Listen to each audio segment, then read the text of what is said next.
आज हम पढ़ेंगे प्रथम पाठ सुभाषितानि।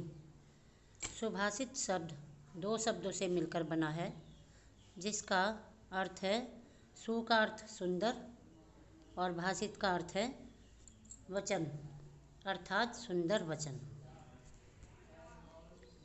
पहला श्लोक।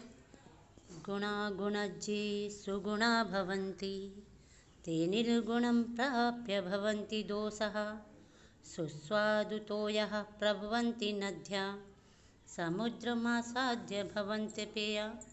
अर्थात गुणियों में बहुत से गुण होते हैं। गुणा गुणियों में गुणज्येषु बहुत से, गुणा भवन्ति गुण होते हैं, भवन्ति माने होते हैं। ते निर्गुणम प्राप्य, ते वे निर्गुण को प्राप्त होकर भवन्ति दोषः दोष को प्राप्त हो जाते हैं। जिस प्रकार सुस्वादुतोया, सु माने स्वादिष्ट जल, प्रभवन्ति नद्या नदियों का स्वादिष्ट जल, समुद्र मासाद्य समुद्र में मिलकर, भवन्त्य पेया पीने योग्य नहीं रहता। अर्थात जिस प्रकार स्वादिष्ट जल नदियों का समुद्र में मिलकर पीने योग्य नहीं होता। अगला श्लोक। साहित्य संगीत कला विहीना साक्षात् पशुपुच्छ विषाणहीना तृणं न खादन्नमपि जीवमाना तद्भागधेयं परमं पशूनां। साहित्य संगीत कला विहीना, साहित्य से संगीत से कला से विहीन व्यक्ति मनुष्य, साक्षात पशु, साक्षात पशु, पुच्छ विषाणहीना बिना पूँछ और बिना सींग के, बिना पूँछ और बिना सींग के पशु के समान है, साक्षात पशु के समान है। तृणम ना खादन्नमपि, तृणम माने जो तिनका, ना खाकर भी, जीवमाना जीवित रहता है, जो घास ना खाते हुए भी जीवित रहता है। तद भागधेयम, यह परमम पशुनाम, यह भागधेयम पशुओं का परम सौभाग्य है कि वह घास ना खाकर जीवित रहता है, वरना वह घास खाता तो पशु भूखे ही रह जाते। अगला श्लोक देखिए। लुब्धस्य नश्यति यशः पिशुनस्य मैत्री। लुब्धस्य लालची, लोभी, लोभी व्यक्ति का यश नष्ट हो जाता है। यशः माने यश, नश्यति माने नष्ट हो जाता है। पिशुनस्य मैत्री, पिशुनस्य मैत्री चुगलखोर व्यक्ति, पिशुनस्य माने चुगलखोर, पिशुनस्य की मैत्री चुगलखोर की मित्रता नष्ट हो जाती है। यहाँ नष्ट क्रिया बार बार का प्रयोग करना, आपको नष्ट हो जाती है। कुलमर्थ परस्य धर्मा, और दूसरे के धन से, कुलमर्थ अर्थ परस्य, अर्थ माने धन, परस्य माने दूसरे का, दूसरे के धन से धर्म नष्ट हो जाता है। विद्या फलम व्यसनिनः, व्यसनिनः बुरी लत वाले, व्यसनिनः बुरी लत वाले व्यक्ति का विद्या फल नष्ट हो जाता है। कृपणस्य सौख्यम, और कंजूस का सुख, कृपणस्य कंजूस, उसका सुख, व्यक्ति का सुख नष्ट हो जाता है। राज्यम प्रमत्त सचिवस्य नराधिपस्य, ऐसे राजा का राज्य नष्ट हो जाता है जिसका प्रमत्त सचिव, जिसका मंत्री आलसी हो, जिसका मंत्री आलसी हो, ऐसे राजा का राज्य भी नष्ट हो जाता है। अगला श्लोक। पीत्वा रसं तु कटुकं मधुरं समानं माधुर्यमेव जनयन् मधुमक्षिकासौ सन्तस्तथैव समसज्जन् दुर्जनानां श्रुत्वा वचः मधुरसुक्तरसं सृजन्ति। पीत्वा माने पीकर, रसम तु कटुकम मधुरम समानम, कड़वा रस हो या मधुर रस हो, लेकिन माधुर्यमेव जनयन मधुमक्षिकासो, लेकिन मधुमक्खी हमेशा मीठा मधुर, मधुर रस का ही निर्माण करती है।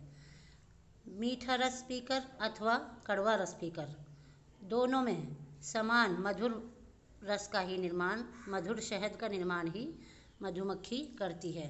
उसी प्रकार संतस तथेव उसी प्रकार संत मनुष्य सज्जन मनुष्य दुर्जनों के कटु वचनों को सुनकर भी, श्रुत्वा माने सुनकर, वचा माने वचनों को, मधुर सूक्त रसम सृजंती, मधुर सूक्तियों का ही निर्माण करते हैं। अगला श्लोक। अब ये नए श्लोक हैं 3 जो नई बुक में मिलेंगे आपको। विहाय पौरुषम यो हि देवमेवलंबते, विहाय पौरुषम यो हि देवमेवलंबते, प्रसाद सिंहवत तस्य मूर्धनि तिष्ठन्ति वायसः।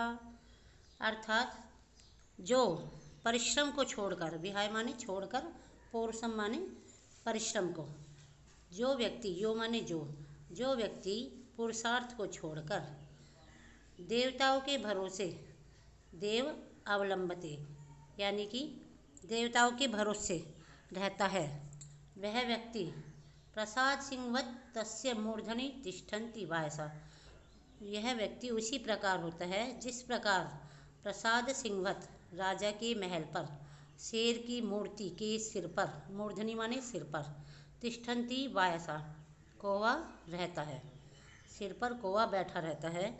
जो व्यक्ति परिश्रम को छोड़कर भाग्य के सहारे रहता है, वह व्यक्ति उसी समान है जिस प्रकार महल के ऊपर बैठे हुए शेर के सिर पर कौवे बैठे रहते हैं। अर्थात कभी भी किसी को भी परिश्रम नहीं त्यागना चाहिए, भाग्य के सहारे नहीं रहना चाहिए। अगला श्लोक। पुष्प पत्र फल छाया मूल वल्कल दारुभी, धन्यमरिरुह येषां विमुखा यान्ति नार्थिना। पुष्प, पत्र, फल, छाया, मूल माने जड़, वल्कल माने छाल, दारुभी माने लकड़ी। फूल, पत्र, फल, छाया, जड़, छाल और लकड़ी। धन्यमहिरुहा, वह वृक्ष धन्य है जो इन सभी को अपने साथ रखते हैं। येषां विमुखा यान्ति नार्थिना, क्यों? क्योंकि इनके पास यदि ये चीज़ें नहीं होंगी तो यह निरर्थक है, और जिसके पास ये चीज़ नहीं होंगी तो शरणार्थी आएंगे इनकी शरण में तो वह खाली हाथ लौटेंगे।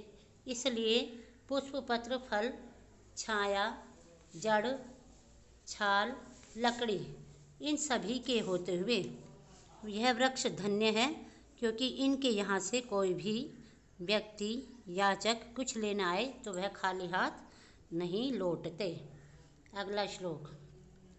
चिंतनीया हि विपदाम आदावेव प्रतिक्रिया, न कोपखनम युक्त प्रदीप्ते वहिनाग्रहे।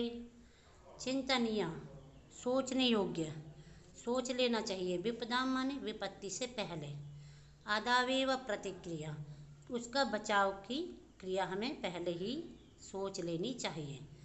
नाकूपखननम युक्तम प्रदीप्ते वहिनाग्रहे, क्योंकि घर में आग लगने पर ही कोई कुआं नहीं खोदता। चिंतनीय ही विपदाम, विपत्ति से पहले ही हमें बचाव की प्रतिक्रिया सोच लेनी चाहिए, क्योंकि अग्नि लगने पर, आग लगने पर कोई कुआं नहीं खोदता, यह उचित नहीं। धन्यवाद क्लास। अपने काम करिए, अपना ध्यान से पढ़ाई करिए और स्वस्थ रहिए। ओम।